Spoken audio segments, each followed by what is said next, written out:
Over a decade ago, the organization Girls Out Loud was formed to form a more empowering mindset in girls that actually inspires them to think big, reach for the stars, and make better life choices.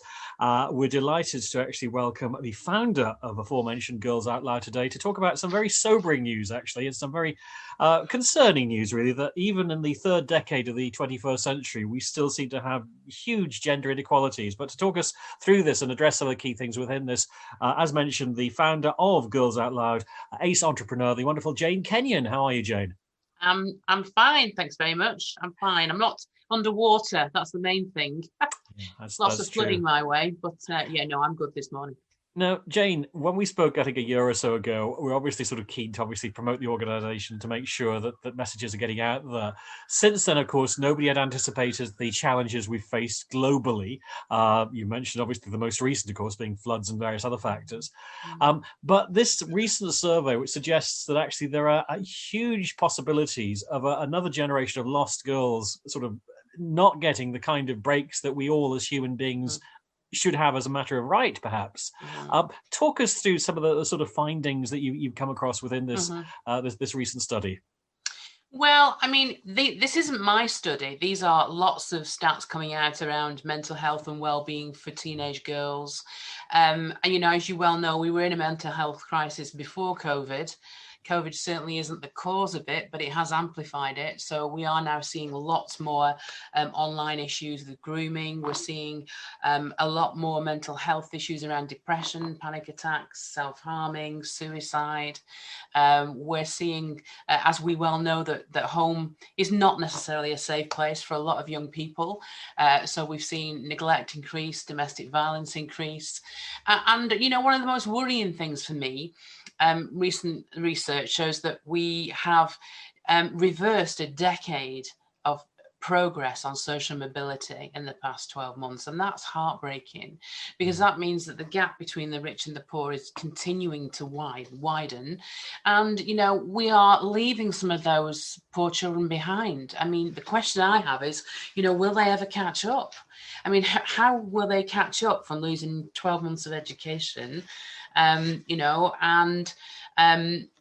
just being locked in homes that may not necessarily be the best place to be. So Girls Out Loud is actually on a mission to get those girls back in school. Because school is the safe place.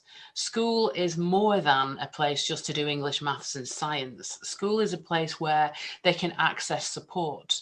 They can access organisations like Girls Out Loud that can spot safeguarding issues early and prevent a lot of pain.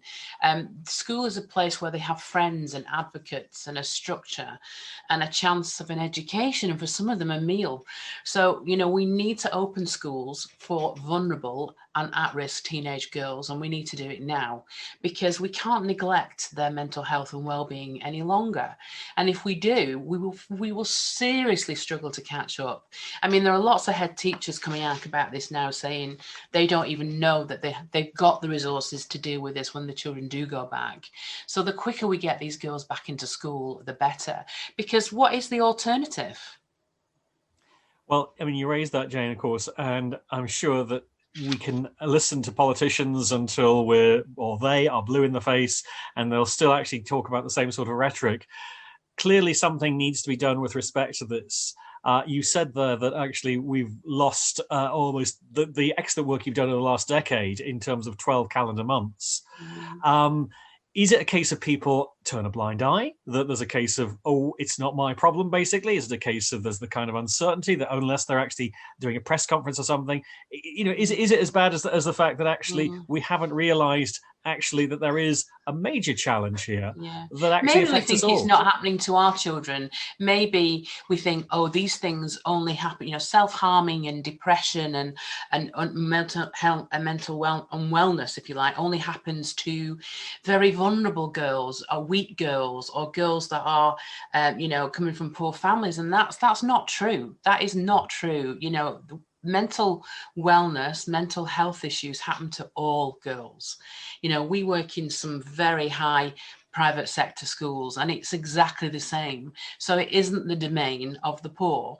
It's the world that they're living in. It's the pressures that they're under. It's the social media and the smart technology. It's the reality TV telling them how they're supposed to look and how they're supposed to behave. And it's all sorts of things that are mainstreamed onto their smartphone. So it happens to all girls. The stats wouldn't be as high if it was just a certain niche. So I do think there's an element of denial about it, or there's an element of, well, it's not happening to my child. We don't, and most of the time you don't even know. It's a big issue, and maybe we don't quite know how to tackle it, or we think, oh, well, it'll just go away, or, well, school does that, don't they? It's school's responsibility to do that. And it's not just school's responsibility, it's all of our responsibility. One of the things I'm really keen to do is to engage big businesses in this, and brands, because there are lots of brands out there targeting teenage girls. And I think that they should be responsible for that and be investing in their wellness. So, one of the things that we're doing is we're putting a call out there to the big companies to use their corporate social responsibility wisely and to invest in the next generation. Because if we don't, we won't have one. We'll just miss a decade. We won't have one. Which, as I say, will impact us all, no matter what sort of situation we happen to be on the planet. Now, in years gone by, people will look nostalgia and say, well, obviously the family would look after this. You'd have a kind of support structure, support network there. As you've already said, there are cases where that's not the case, no matter what your socioeconomic background happens to be. But there was something which I was quite intrigued by, which is obviously the need for big sisters and a kind of mentoring line from that. Could you just share with us how you kind of envisage that working and how that can also hopefully get involved with this? We've been running big mentoring programs for over a decade. And the idea is that we train role models, female role models, from all walks of life, entrepreneurs, corporate women running charities, coaches, women working in broadcast media. I mean, you name it, we've got women across all sectors. We train them to be a mentor to a girl that's 12 or 13, and they have a one-to-one relationship with her for 12 months. And they also do group work with her. We do workshops on a wide range of subjects. And that relationship is really important. It's really rich. And it's rich for both of them. It's the kind of parallel journey, because what we're about is helping girls find their voice. We're about helping girls recognize their potential. We're about helping girls kind of put their hand up and ask and get more involved in opportunities. And so that's how the relationship works. And, the girls blossom. They blossom throughout that process. And it's really important that they have somebody to talk to who's on their side, who doesn't already have an agenda. So if you think about a teenage girl, she's got a mum, she's got aunties, she's got teachers, she might have a social worker, she might have a counsellor, she's got all these people in her life, but they've all got an agenda. They're all very much linked to her. They know her background. Whereas if you talk to a stranger, if you talk to someone that doesn't have that baggage, you quite often will have conversations with them that you would not have with somebody else. And so you get somebody that's on your team that doesn't know your background, that only knows what you tell them, that can help you grow and develop resilience and look at different ways of dealing with things and develop some coping skills. So it's a really important relationship. And I think every girl should have a big sister, because the girls that do get to have that, the shift in their mindset and the shift in how they feel about themselves and the shift in how they feel about the way they look and their body confidence, they stop taking dangerous risks online, and the way they feel about their own body so that they respect themselves when it comes to boys, it's huge. It makes a huge impact on them. Yeah, as we said, a whole range of sort of issues with respect to that. You alluded to social media, of course. I mean, the trials of TikTok could be a whole new world that we're going into, but let's not go there. Somebody's listening to this, Jane. They're sort of, I may know somebody, or they might have a connection, or indeed they might be sort of suffering themselves.